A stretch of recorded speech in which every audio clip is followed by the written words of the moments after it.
Zakeru rappelle que la mort de son oncle n'était pas de leur faute car il avait essayé d'abuser d'elle. Eric lui dit que tout est parti en vrille dans sa famille depuis l'incident. Anna, la veuve de Sergio, ne s'est jamais remise de sa mort et regardait en boucle les vidéos de son mariage encore 20 ans après. Elle remarque alors que Manuel portait lors du mariage un bracelet similaire à celui retrouvé près du corps de son mari. Eric pense bizarre la coïncidence de recevoir ce bracelet au même moment du retour de Zakeru au village. Cette dernière lui confie qu'elle a souffert quand son père l'a récupéré à la mort de sa mère mais qu'elle s'est accrochée au souvenir de son amitié avec Eric pour tenir.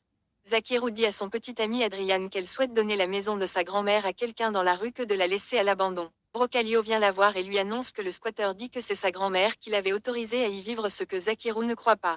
Elle ne se laisse plus intimider par le policier. Alejandro, l'un des employés d'Eric, s'entend bien avec les mouchers du village, ce qui l'étonne. Alejandro lui rappelle qu'il a un ami d'enfance devenu moucher mais Eric lui répond que leur relation n'est plus la même maintenant. Zakeru voit un avocat qui lui dit qu'un avis d'expulsion peut être dur à obtenir à cause de l'enfant présent et qui est maltraité par son grand frère. Cela rappelle à Zakeru quand ses propres frères le frappaient à l'école enfant. Luisa retrouve Paulina à l'hôpital pour récupérer ses médicaments. Cette dernière lui dit avoir revu Manuel devenu mouche et Luisa lui indique ne jamais l'avoir aimé, ce qui surprend Paulina. Zakeru retourne voir l'enfant Emilio dans la maison de sa grand-mère.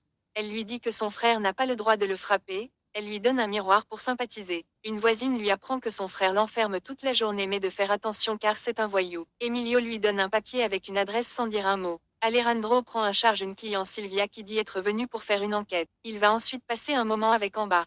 Paulina a fait un test de fertilité qui est concluant. Leur problème pour concevoir un enfant vient donc d'Eric. Eric amène Zakeru à l'adresse indiquée dans le papier donné par Emilio. Eric reconnaît avoir mis du temps pour accepter Zakeru comme enfant. Il avait mis du temps pour comprendre et accepter la différence de Manuel. Les deux amis retrouvent leur complicité.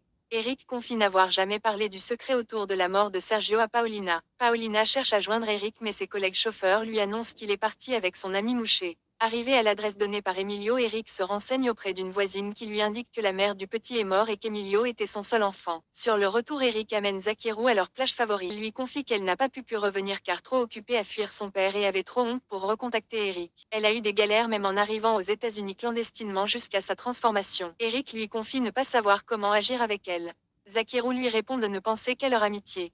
Eric rentre enfin chez lui. Paulina lui annonce les résultats pour sa fertilité et lui demande de passer des examens. Amba demande à Zakeru si elle a des sentiments pour Eric mais elle lui répond qu'ils sont seulement amis.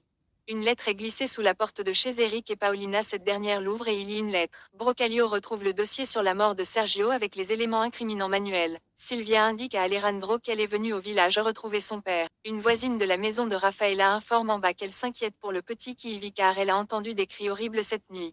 Eric demande à Zakeru si elle s'est fait opérer pour être entièrement femme. Elle lui répond s'il veut voir et il acquiesce. Ils se rendent compte que Paulina a tout entendu. Penses-tu que Paulina va pardonner à Eric?